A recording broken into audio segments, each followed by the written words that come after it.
It's time for Talking Numbers, everyone. The third quarter's here, and there are major changes in the investment landscape that are about to take place. We want to talk about all those right now. Take a look here at this chart.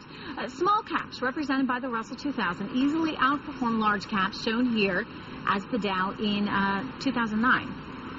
But that has changed rapidly since around the beginning of May.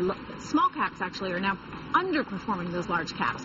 And according to Credit Suisse, this trend will quickly sort out the weakest and the strongest portfolio strategies. This chart actually shows the spread between the best and the worst performing strategies, which has widened to the greatest level we've seen since 1980, meaning now, more than ever, picking the right investment approach is absolutely vital. So what strategies should investors be banking on in the third quarter? Panchka Patel is Managing Director of Quantitative Strategies at Credit Suisse. He joins us right now with some ideas. Good to see you, Panchka.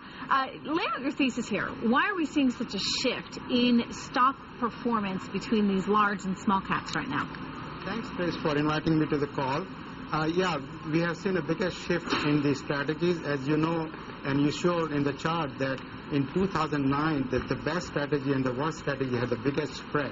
And now, from second quarter of this year, we are seeing the changes in that the strategies. For example, from the second quarter, we are seeing that profit trends and historical growth kind of strategies are working out best, and small size and expected growth strategies are not working well. And as you showed in the chart, that the small cap has started lagging large cap in most recent couple of months. And we expect this to continue for the third quarter of this year. Okay. Go ahead. Yeah, so we are asking portfolio managers, or we suggest that portfolio managers should build their portfolios towards strategies like historical growth and profit trends. And what I mean by historical growth is they should look for companies with good sales, earning, and cash flow growth. And profit trend means they should look for companies with good profit trends.